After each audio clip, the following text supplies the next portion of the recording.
When my daughter was 5, I discovered that I was a highly sensitive person.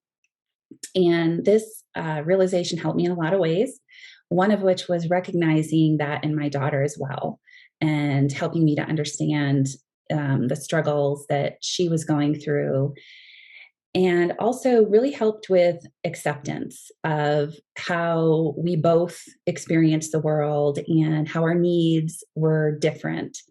And I began kind of exploring how to accommodate and support both of us in that.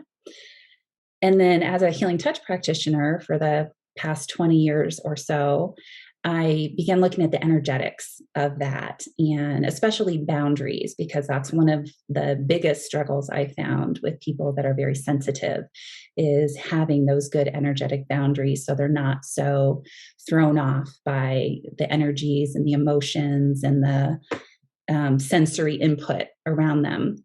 And from that, I created an energetic self care class that I began teaching, I think, in 2017 or 18. Yeah, yeah. So my story with learning that I was a highly sensitive person, that came 25 years ago, probably. No, um, I recognized actually before my son was born that he was highly sensitive, and so for years after he was born, I was trying to figure out, how can I support him. And I came across Elaine Aron's work and her quiz on, to identify if you're highly sensitive. So I was doing that quiz for him. And as I was about halfway through it, I realized, it dawned on me, this strike of lightning, that I'm highly sensitive. It hadn't even occurred to me before then. So huge revelation. And it was so helpful, like you said, Christy, to understand that about ourselves, and to recognize, okay, this is a thing and it's not something that's wrong with us.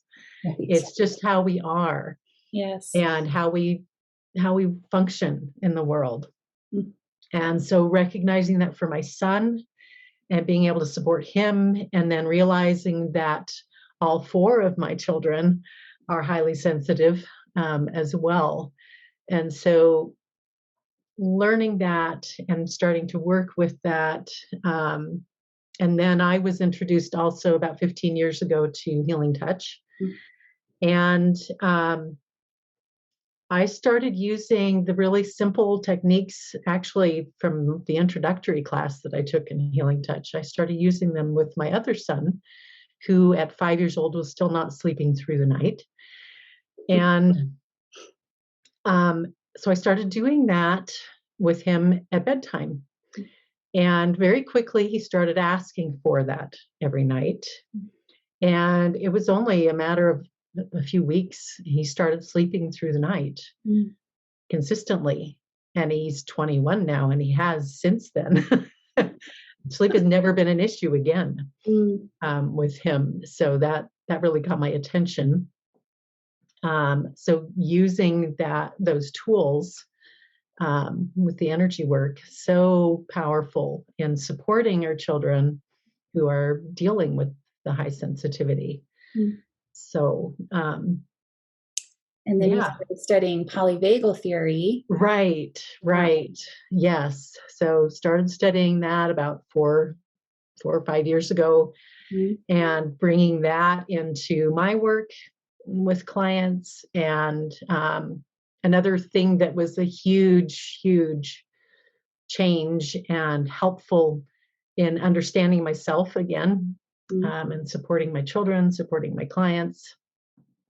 And then Right. So that was about the same time I was doing the energetic self care class. And we were talking about my daughter, talking about the children of our clients. And we realized, oh, we could really put all of this together and create a class for children, which is what we did. And we've been teaching our sensitive kids class since 2019. With the pandemic, we taught it online, a live online class. And now we've created a combination live online and recorded practice videos for the class. So we're really excited about sharing this with families. Yeah, and we say families, it's very specifically because we invite the whole family to this class. And we find that if everyone is learning about and understanding the background, so we bring in some of that polyvagal theory and understanding about survival states and how we respond to stress, and they all learn the tools together, that everyone is going to benefit from this, children and parents. And that really helps support the children, especially when everyone is on board and everyone understands why we're doing what we're doing and how it works, and they understand how to use the tools with this. Right. And of course, as parents, we kind of set the tone, and there are energetic principles going on and things with our nervous system that really play a big role in how our children are managing and feeling. So that's why we really encourage parents and the whole family, really. Yes. Um, and Yeah. I just want to say, when we started this class, my daughter, who she must have been 8 or 9 at the time, she was our helper, and she learned all the techniques, and she still uses them to this day. She remembers them and uses them, several years later. And I always love the story she told me of, or actually a friend's mom told me, they were at a music festival and they were watching this band that was very kind of harsh music, and they were all kind of like, ah. And Sophia says, well, she's like, you know what my mom would say? Zip it up, which is one of the techniques that we teach. So I just loved hearing that she was remembering her tools out in the world and using them and sharing them. Yeah. Yeah. It's awesome. Yeah. Yeah. And kids love this stuff. Our experience with this is the kids really love this. We had a 12-year-old that came in one of our classes, and she wasn't really sure about whether she wanted to be there or not. But it was interesting. She really got into it. Yeah. Once kids start understanding why they behave the way they do and why they respond, and start understanding themselves better, they really eat this up. They want to understand themselves. And they respond so quickly. Kids are so easy to shift. They don't have all those years of Right, solidifying patterns yet. right, like adults do, yes. Yeah. And they also, like your daughter's example, they love having the tools because it gives them some confidence. It helps empower them Yes. to feel like there is something they can do to help themselves with these things. Yeah.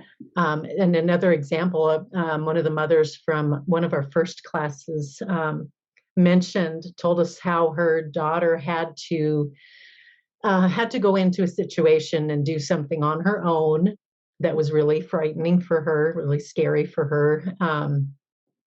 Not that it was a terrible, scary thing. It was just that for her, it was a scary thing to do. And she described how she remembered what she'd learned in the class, and she used her tools, and she was able to do the thing that she needed to do, doing something alone that was scary for her, and how excited she was that she was able to do that, and use what she'd learned with that. So we're really excited about this, and just so you know who we are. I'm Bonnie Thompson. Yeah. And I'm Yeah. Joy. Yeah. So we hope you'll join us with this class, and we'll be excited to see you there.